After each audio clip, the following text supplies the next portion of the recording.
Hello, everyone, and welcome to the Valley Economic Alliance Diversity, Equity, and Inclusion Committee.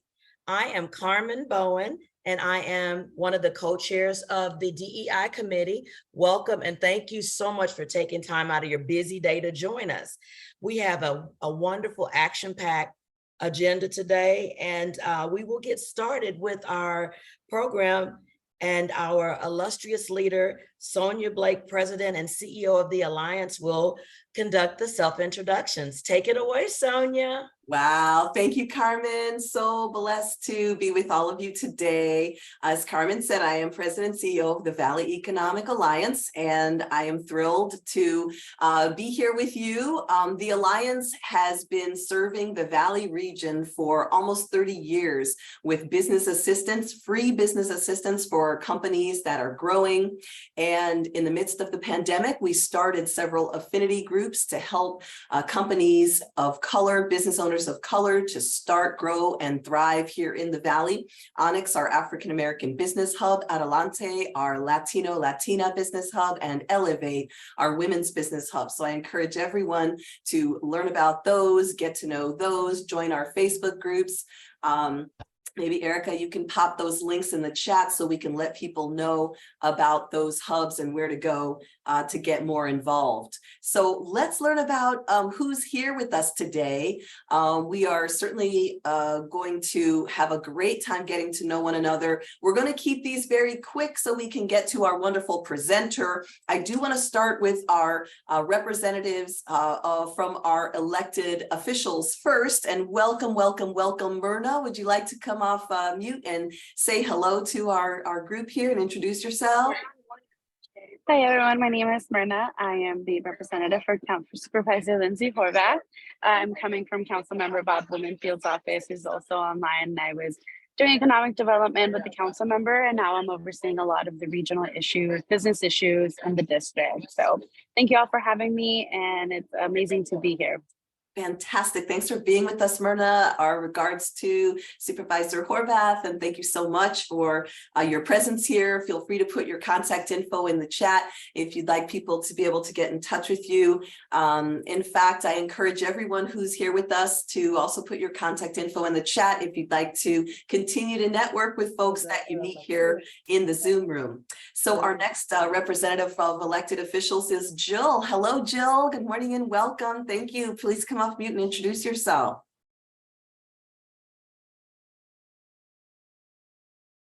Jill Klein, you there with us?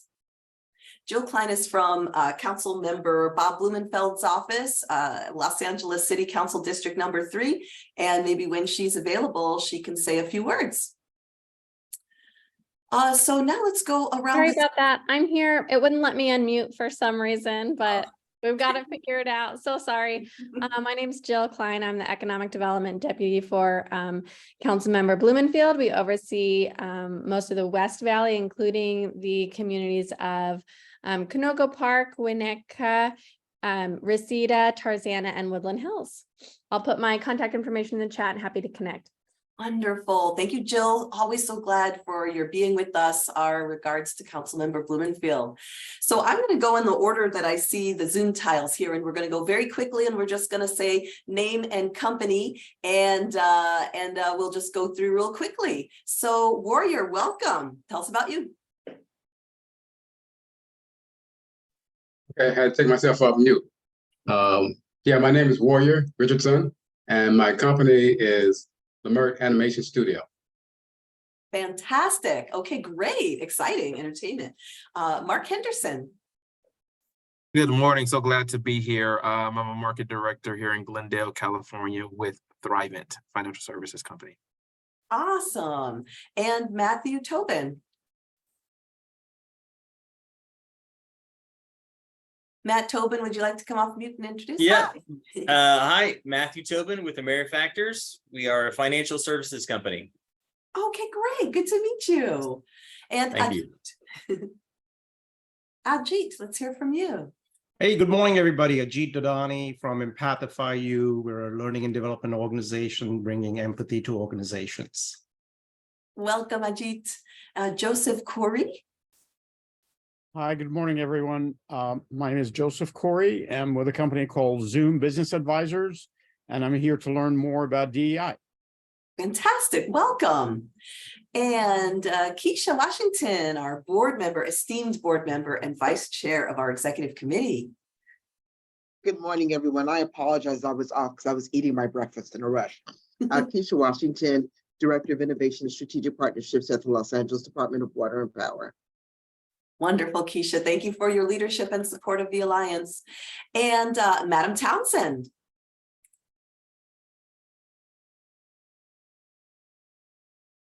Hi there, can you hear me? Yes, ma'am. Oh, great, guys.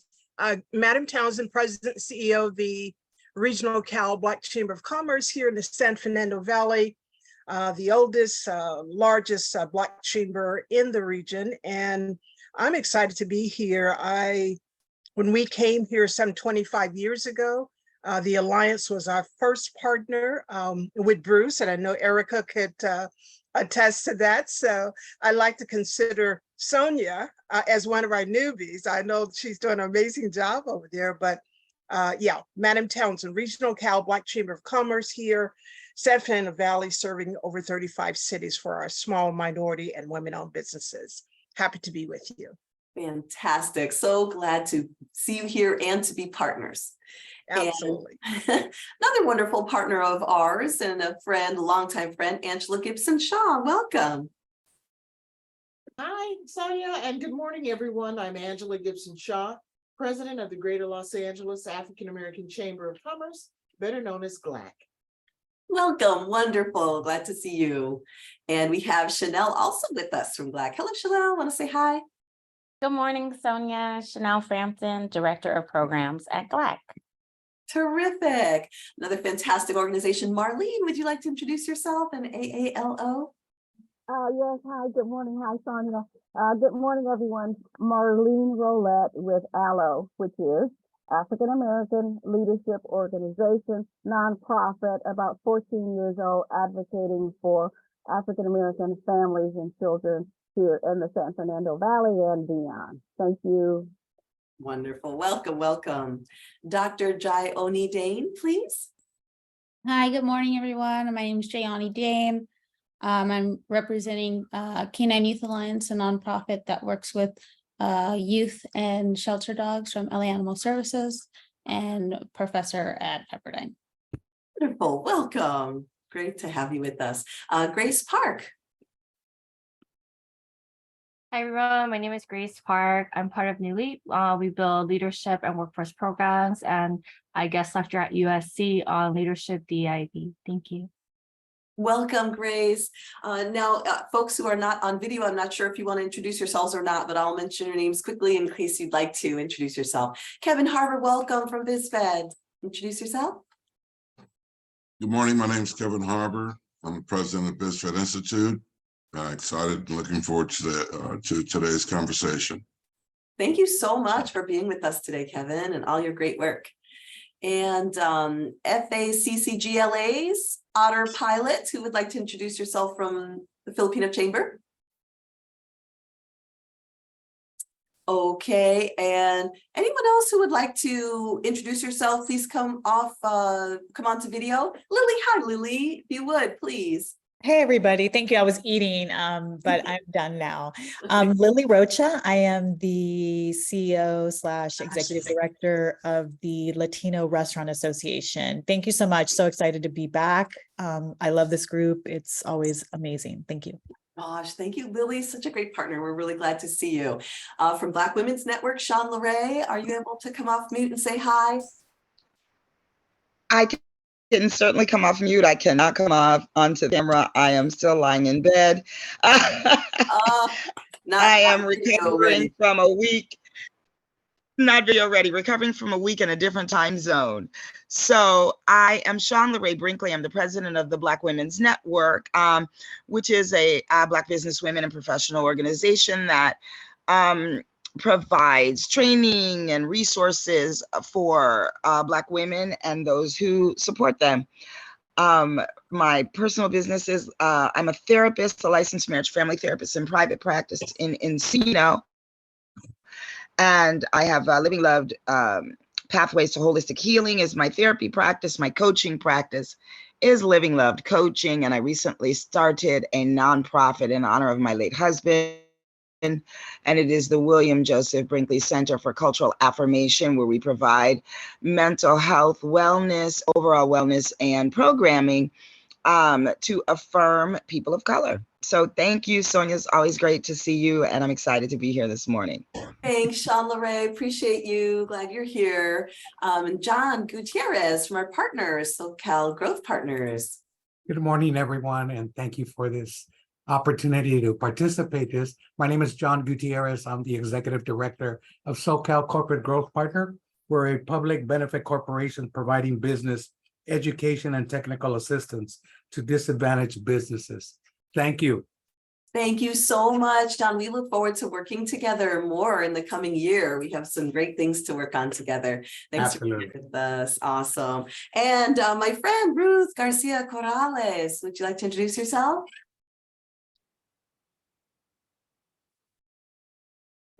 Sure, thank you. Hi, everybody. My name is Ruth Garcia.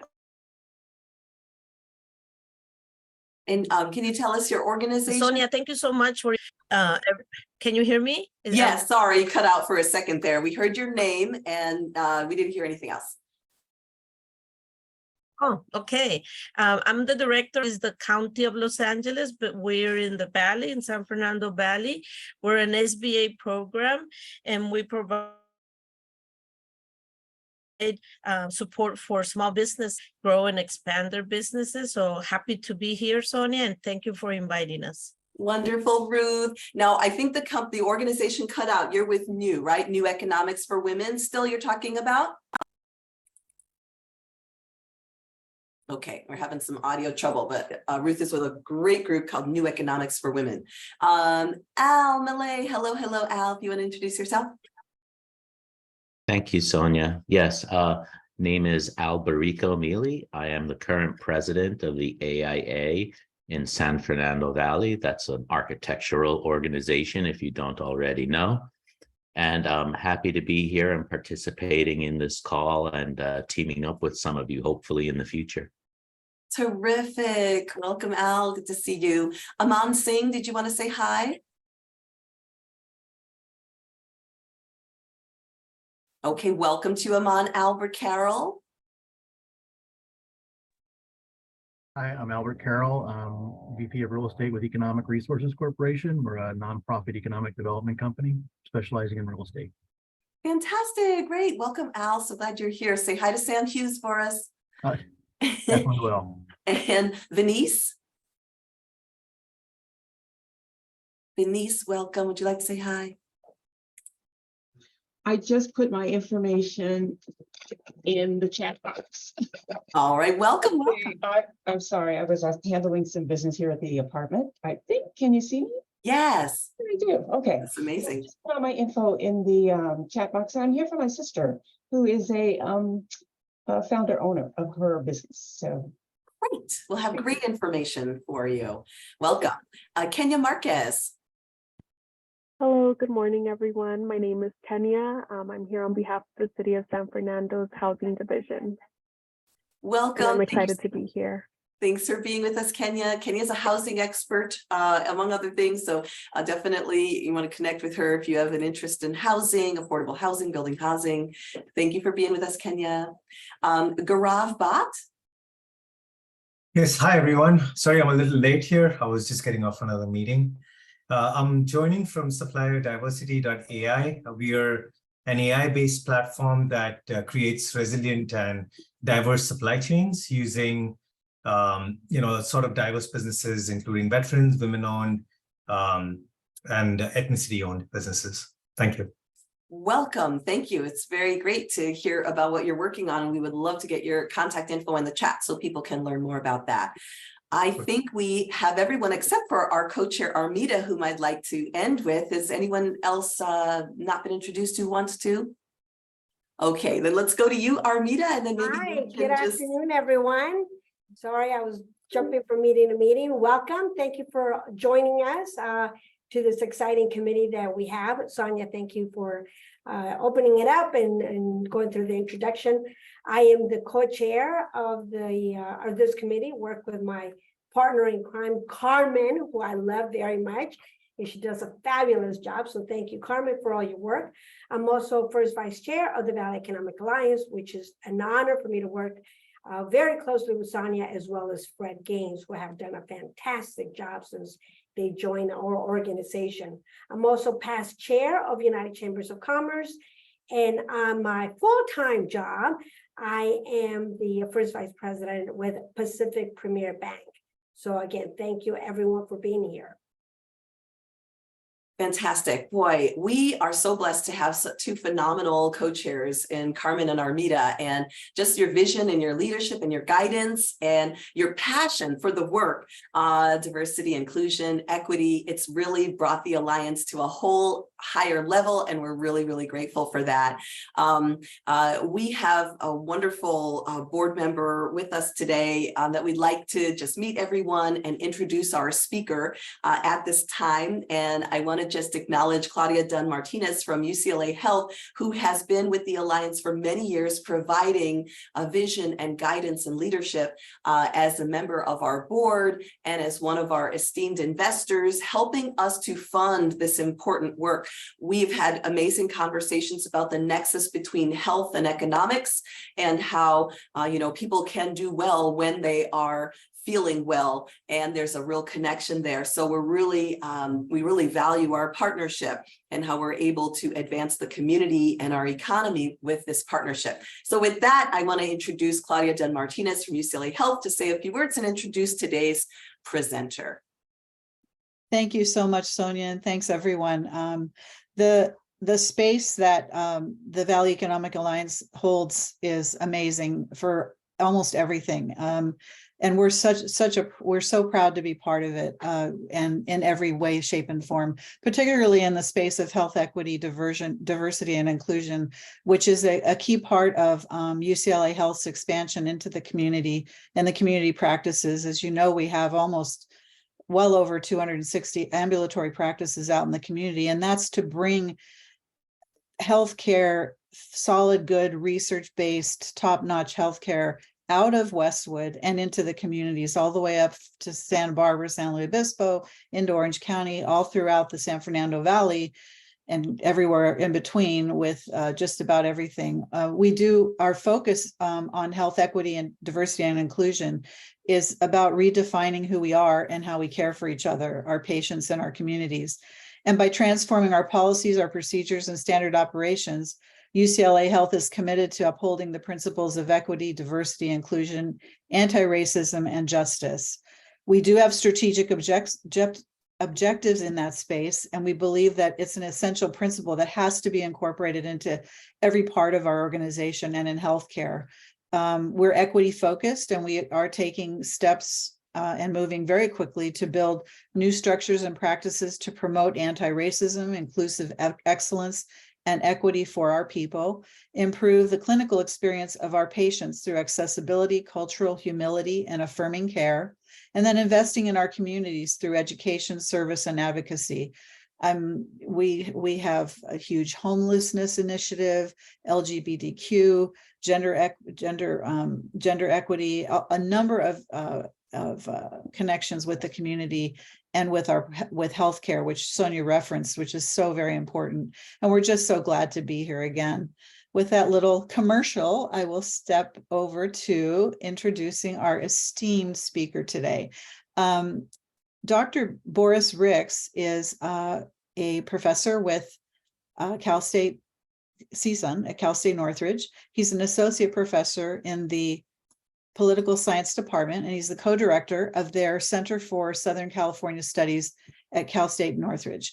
He is broadly trained political scientist with specializations in racial politics, urban affairs, state and local government, public administration, and the scholarship of teaching and learning.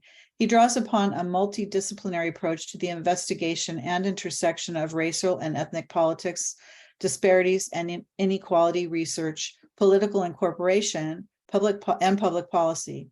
His program of research utilizes a mixed methodological approach, qualitative, ethnographic, and applied research, which emphasize systemic observations. Dr. Rick's work has appeared in PS, Political Science and Politics, Journal of Race and Policy, and American Review of Politics. He teaches American politics and government and a pro seminar in public administration. He's got his doctorate PhD from our competitor, USC. So, but we're all in the same space and happy to be here. With that, I will turn this over to Dr. Boris Ricks. Thank you so much, everyone.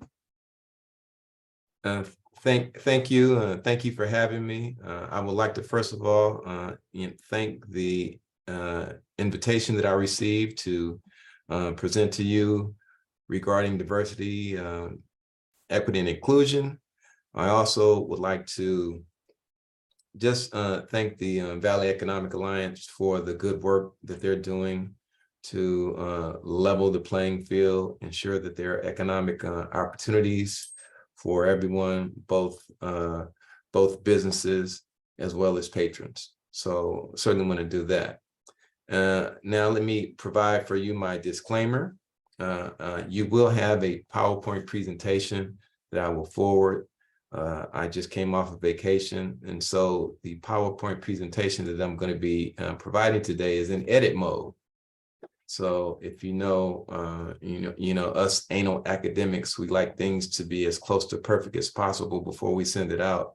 So I just need to make a few edits, and then I'll be forwarding that to you. But today's conversation, and I would like to pitch it as a conversation, will revolve around what we know as diversity, equity, and inclusion, and subtitled The Asset versus Deficit Model. Again, the title of the presentation is Diversity, Equity, and Inclusion, the Asset versus Deficit Model. Now, some of you might be pondering, or you should be pondering, that's an interesting title, Dr. Ricks. Why are you entitling, or shall I say subtitling, Asset versus Deficit Model? Does anyone know, or anyone have an idea, or anyone want to take a chance and speculate as to why I'm calling this an asset versus deficit model?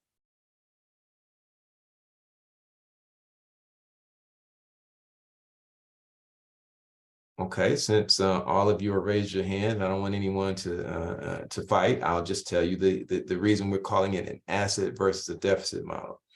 Because oftentimes the prescription is the deficit model.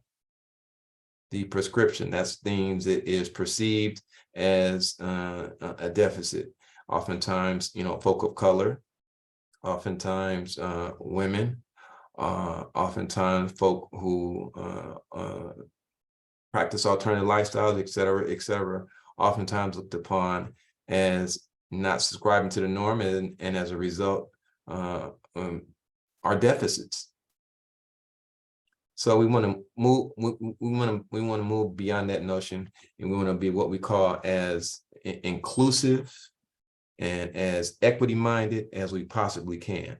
So part of that allows for us to rely on a framework, and this framework is a framework that's widely used in academia. And I want everyone to take note of this framework. You probably are aware of it, but certainly take note of what we call critical race theory. Critical race theory. Does anyone have the Cliff Notes version of the definition of critical race theory? Critical race theory. I'll bite. Okay, Carmen. I mean, in a nutshell, because there's so many definitions, but in many of our minds, it is our history. Mm-hmm. It's not, it's not even a theory, it's actually the actual history, but it has theory and historical value attached to it. But primarily it's history of, in America, of our struggle as people of color. Okay.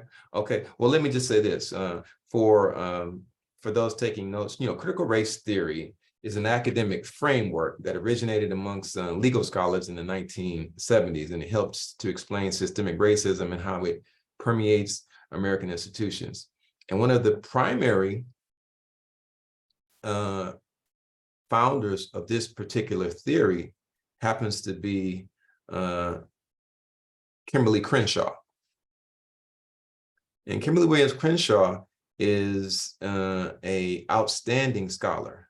And when I say outstanding, she is the only legal scholar that I am aware of that is tenured at 2 universities.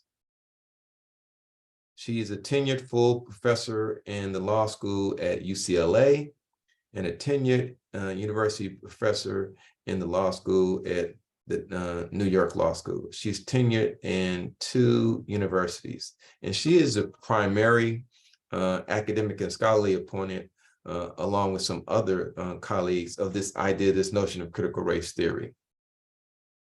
And again, the theory articulates how American institutions have been rooted systemically in race, the idea of race, and the practice of racism thereof. So our housing institutions, our legal institutions, our schools have all experienced this. And as a result, we continue today to thrive in spite of these institutional and or systemic barriers that are in place.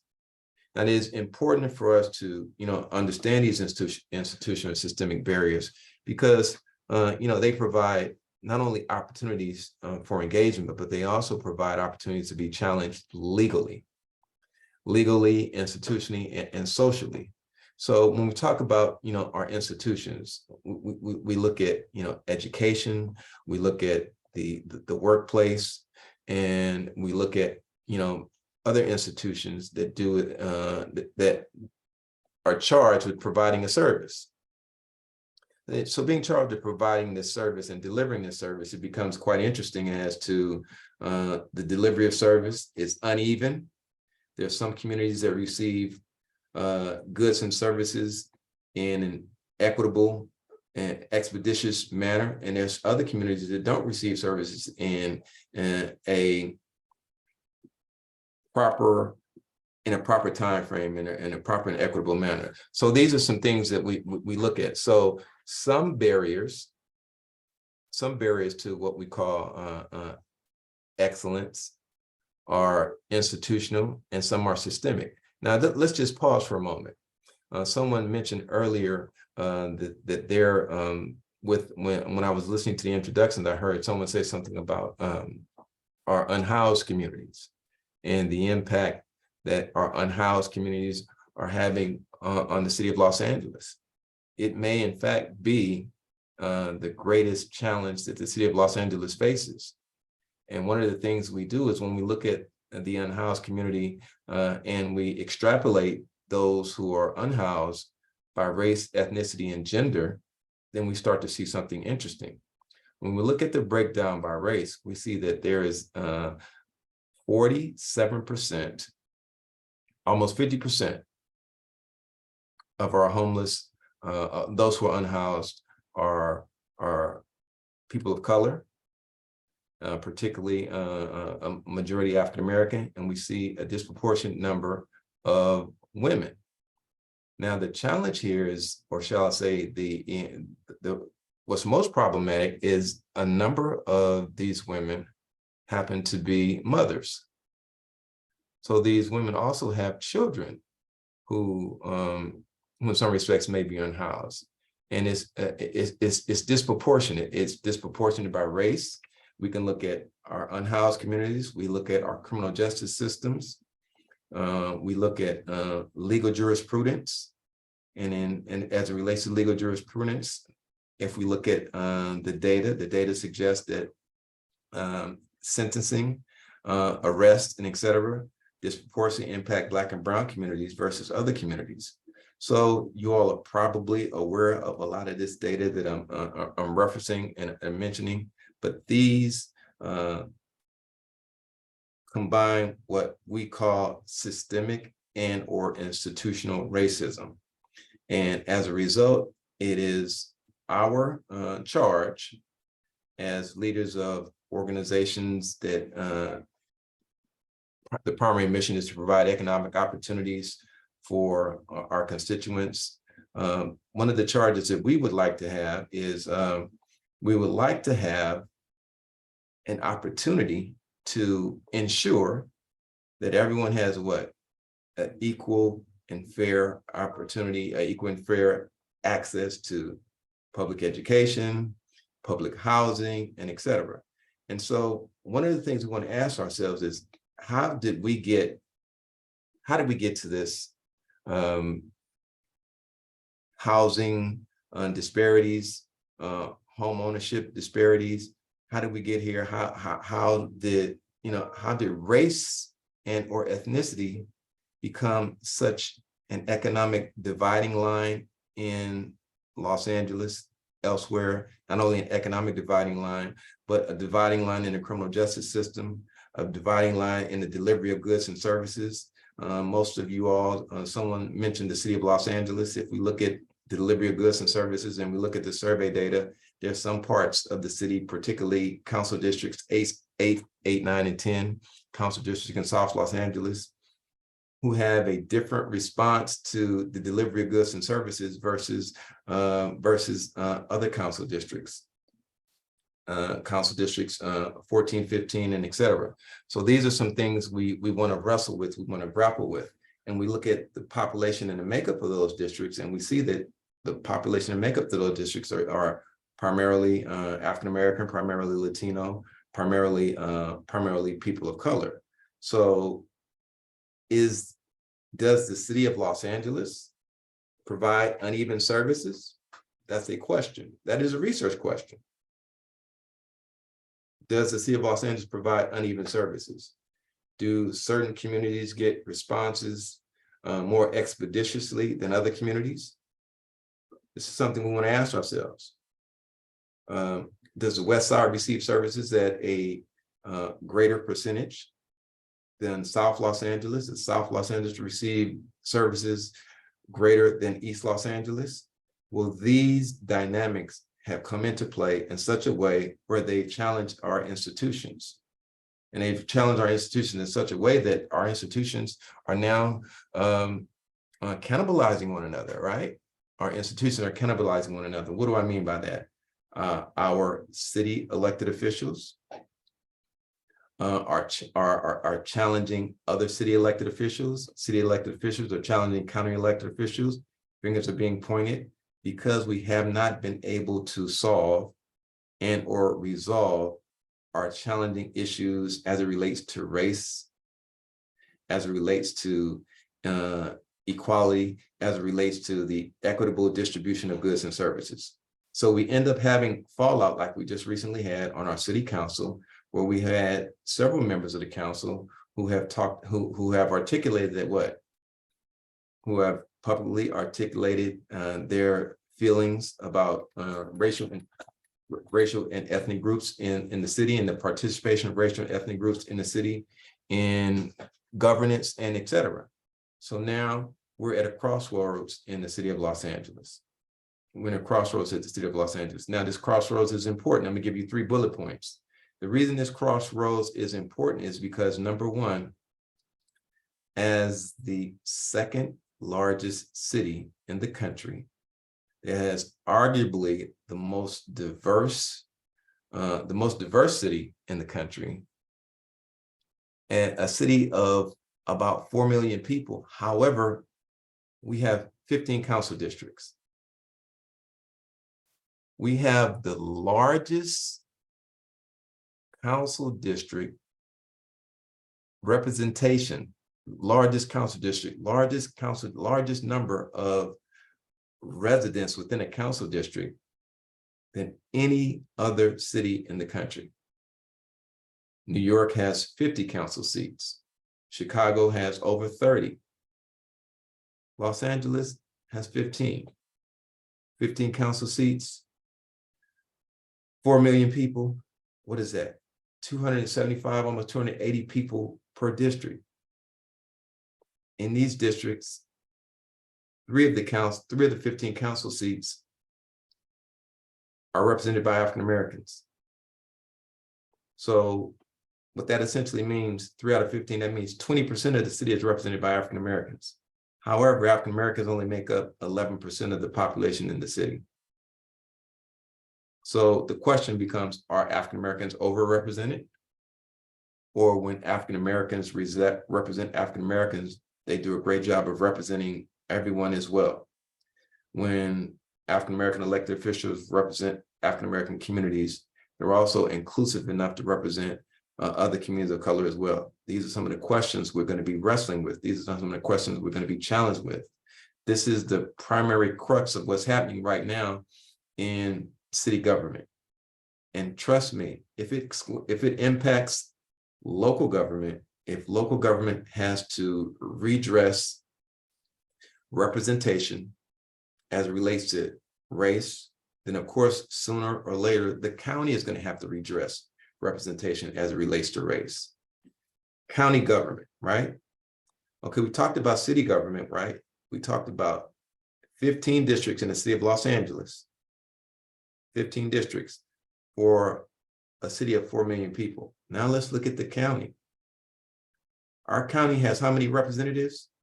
How many districts? 5, right? So 5 districts. What's our county population? 10 million. So we have 10 million, over 10 million people in Los Angeles County. It's actually closer to almost 12, but 11 point something and some change, right? So that means that our council districts have how many people per district?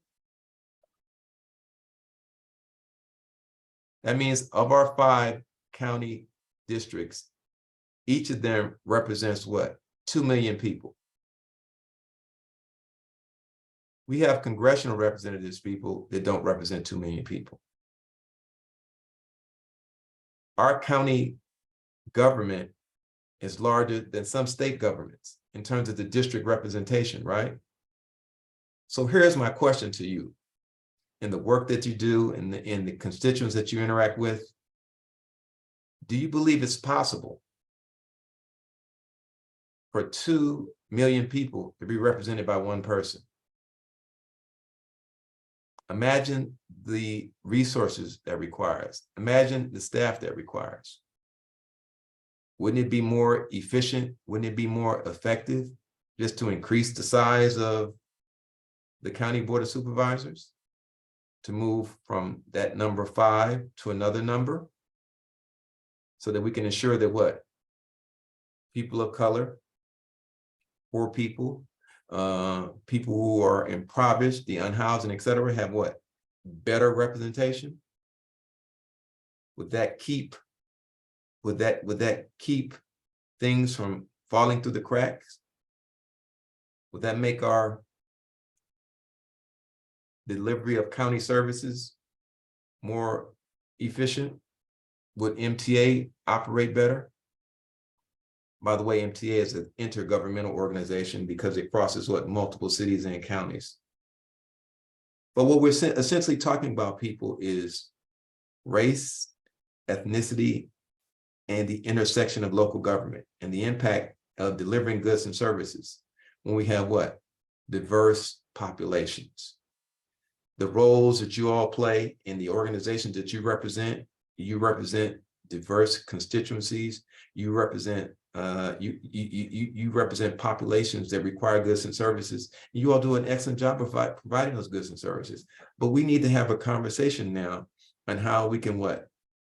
Do better, how we can do more, how we can increase the impact of the services we provide with the what? With an extremely diverse population that requires specialization, expertise, diverse languages and language competencies, racial and ethnic immersions, and et cetera. How do we achieve that? How do we achieve that so we benefit society? How do we achieve that so that we can ensure moving forward that race and ethnicity are not barriers to providing goods and services? Race and ethnicity aren't barriers to electing folk who are going to be representative of our electoral bodies and provide what? Services for our interests. So I've been talking a lot. I'm going to stop and entertain a few questions, and then I'm going to share some data with you. I see a couple of hands up, and I'll stop right there with my opening presentation. entertain a few questions and give you some data for some takeaways. I believe I see Sonia's hand up. Yes, thank you. Fantastic presentation, really exciting. I know we have limited time, but I wanted to ask you if you might comment a little bit on the CRA, right? The Community Reinvestment Act. And so we talk about the critical race theory where we talk about systemic racism. So this was a system whereby, you know, there was redlining in lending and in housing and things like that. So now many banks and insurance companies and others are required to reinvest into the community. Can you comment on any thoughts that you have on how do we leverage CRA in order to balance the scales, rebalance, and kind of really help these institutions to make a difference? So that's a question I have. I don't know if that's too big a question to address right now. Interestingly enough, the CRA is an excellent piece of public policy, right? However, as you know, public policy needs to be what? Implemented. And then also when it's implemented, it needs to be enforced, right? And so there needs to be an evaluation thereafter, right? So there needs to be what? It needs to be implementation, enforcement, and evaluation. Now, I am not really sure that the city of Los Angeles has done a great job with enforcement as it relates to the CRA. Particularly as it relates to housing, Fair Housing Administration, and particularly as it relates to housing policy. Not sure we've done a great job in the city of Los Angeles because, you know, oversight requires personnel and expertise. I am not sure the city of Los Angeles has enough capacity to be able to provide the oversight that is necessary and or required. So what happens is that organizations that don't meet the guidelines and that are out of compliance, they kick the can. What I mean by kick the can, they kick the can down the road and they ask for a waiver and they get a waiver to say that they're going to be in compliance within 2 years, within 4 years, within 6 years, and they're still not in compliance. And so that is a challenge. That is a challenge. That is a significant challenge for the city of Los Angeles, and not only the city of Los Angeles, any city that receives funds from the government, from federal government that are earmarked, and these earmarks require you to provide A, B, and C, and in your oversight, you don't provide A, B, and C. That is a problem. That is a challenge. For example, Los Angeles and the capacity Los Angeles is supposed to have as it relates to Section 8 set-aside housing as part of housing administration. We have more need than there is capacity, and that is part of the challenge. So we have to have a conversation, and we have to look at the policies and then determine whether or not we have the expertise and capacity to enforce these policies and or directives. So that's looking at it from a big picture view. We see something different on the ground when we look at it from bottom up, but that's certainly an issue that should be dealt with as the old saying goes, right? Follow the money. Right. Thank you for that. Appreciate that very much. I'm glad that we have some lending partners who are working with us on that, and we'll continue to do that, right? Armida has. Right, and I was going to say that I think thanks to organizations like the Valley Economic Alliance, it helps banks like ours be able to meet those CRA requirements because we trust you with the funding that you need because we see what a great job the organization is doing in really helping through the business assistance program or the various programs meet some of those needs out in our communities. Some great partnerships can take place. So that's great. And Kevin, you have your hand up. You've been patient. We're going to take just one more question. Kevin, please. You know, first of all, Sonia, thank you. Dr. Ricks, thank you for setting the table for this discussion and question. As a president of BizFed Institute, being in this platform of having an opportunity to create thinking, influence, and thought leadership, there are a lot of components that I try to address getting to your last question, I, personally speaking, as Kevin Harbor only, all right, let me make that disclaimer. I do believe that we need to have 10 supervisors. I do believe that there is value in making sure that everyone's voice is heard and that those voices can be amplified, especially those whose populations are a minority. Their ethnic group is a minority and they might have different cultural needs, and those needs need to be represented. I think that's an effective way of doing it.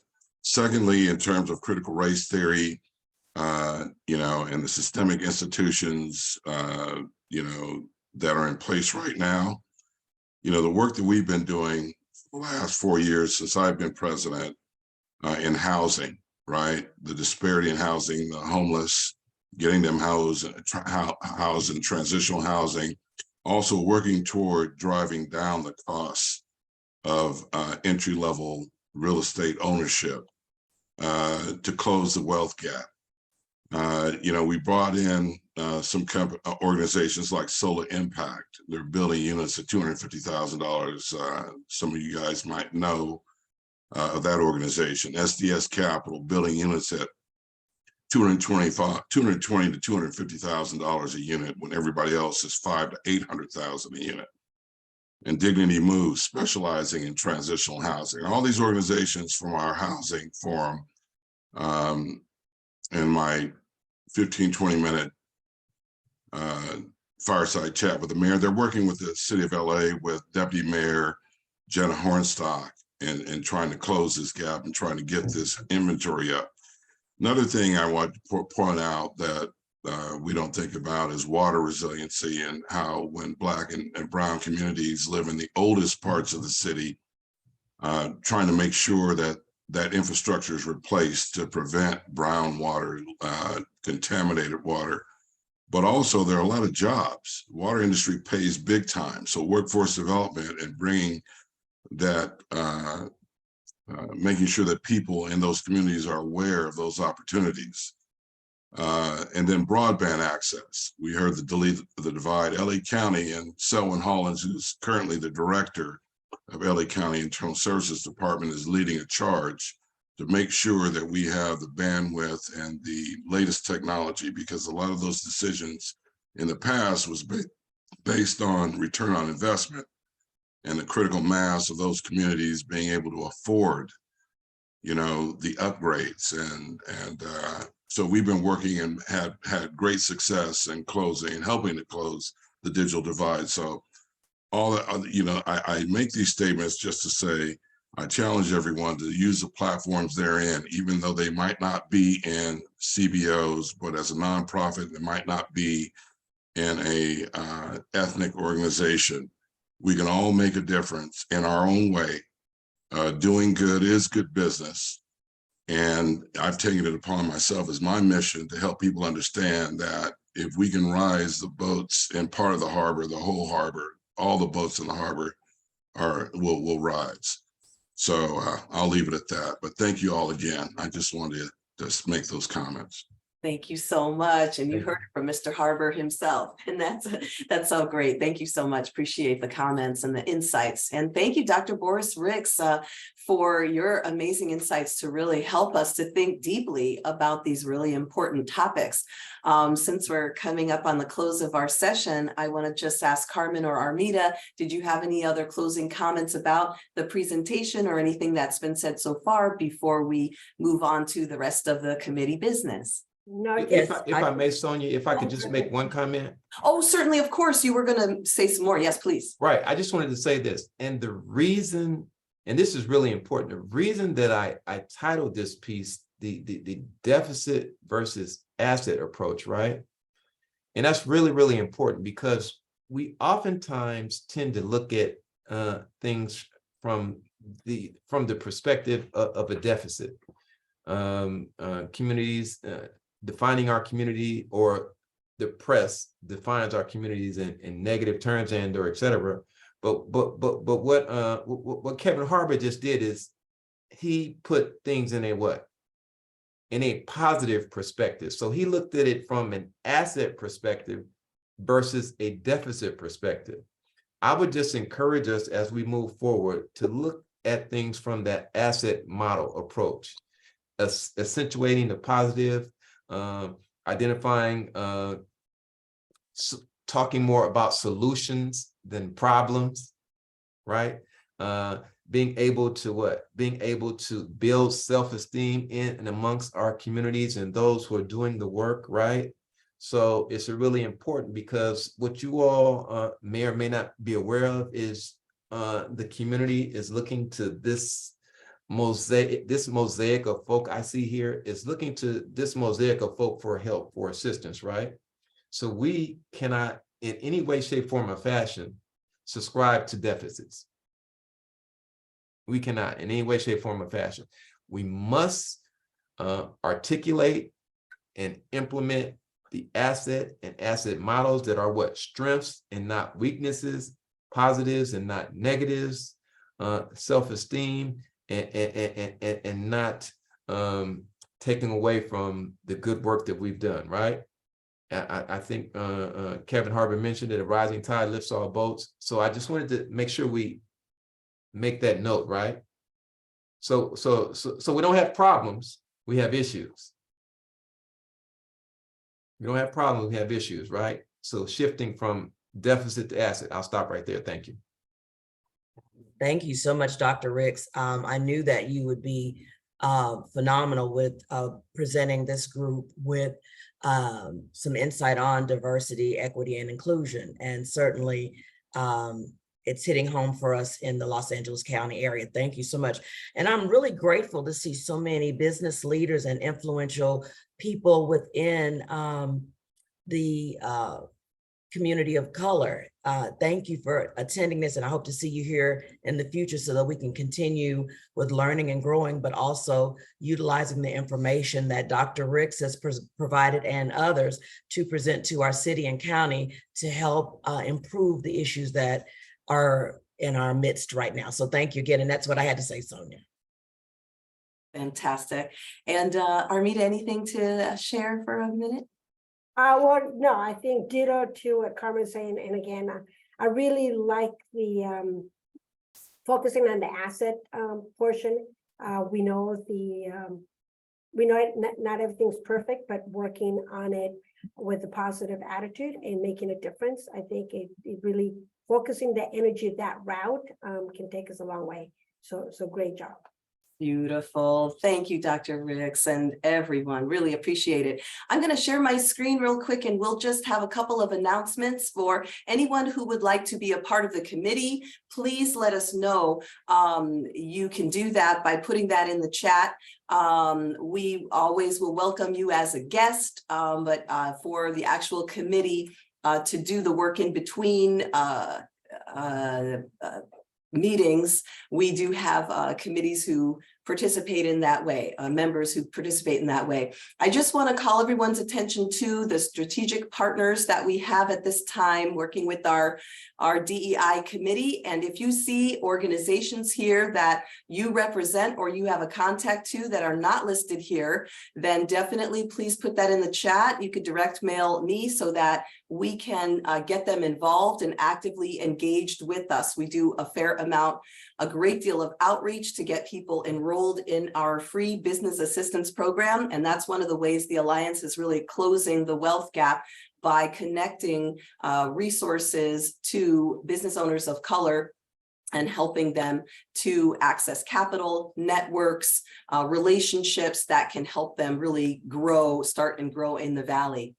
I also want to announce that we will be holding board nominations very shortly, in short order. So we're looking for people who are interested in being on the Alliance board, building our board, who are committed to DEI, who also have strong relationships in the community to help extend our economic and community development mission, who have the capacity to give 100% of our board members contribute and participate in financial contributions, as well as being an ambassador for the Alliance to fund that work. So people who might be eligible, who would bring diversity, the needed diversity that we need to represent our community well, definitely let me know if you would like to recommend anyone for our board of directors. We'll be doing that process now through November.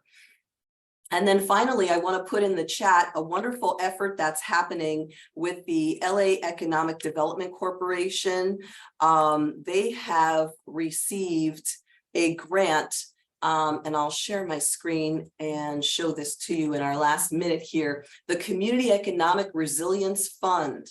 And this is a state initiative with state funding, and LAEDC has received a grant of, I believe, $5 million in order to do planning toward high road transition collaboratives to create a pipeline for workforce development to really increase the equity and inclusion throughout Los Angeles County. So I put this information in the chat so you can get to know there are opportunities for individuals and organizations to participate on these different committees, sub-regional tables, a steering committee, and other subcommittees, and there will be opportunities to receive funding for programs that are relevant. The Alliance will be putting together a team of like a consortium, I guess you could say, a collaborative of organizations that will serve a tech talent pipeline for the Valley that we're building, which will help to connect low-income youth and adults to community college training, vocational training in technologically advanced field and growing occupations that have high income potential, and then moving them into employment with some of our corporate partners through paid internships or full-time jobs. So anyone who has an organization that can contribute to that pipeline, please let me know in the chat if you'd like to be a part of that. Otherwise, you can get involved with the whole LA county-wide initiative, and those emails, or sorry, those URLs, those websites are in the chat. So we're a little bit over time. I know that was a lot of information. We're always throwing a lot of information at you, but there are opportunities to connect with us after the meeting offline. I will look through the chat and make sure I address every question that's come up if we didn't get to it. But any final comments on anything that's been said before we hop off today? All right. Well, wonderful. Armida, maybe if you would call our meeting to a close, then we will close this meeting. Thank you all so much. Definitely come back to our next event. thevalley.net/events is where you can learn about what's happening next here at the Alliance, including our next DEI committee meeting on November 16th at 10:30 a.m. And over to you, Armida, to close us out. Yeah, well, thank you again, everyone, for being here. This was a great discussion, great speaker. We always look for speakers too. So if you have anyone you want to suggest, please reach out to Carmen and myself and let us know that. Our goal is, again, to make sure we represent our communities that are very much in need of being represented. So with that, we said our next meeting is November 16th. Please make sure you mark it on your calendar. And with that, have a wonderful rest of the day. Meeting's adjourned, and we will see you next time. Take care. Thank you, everyone. Thank you.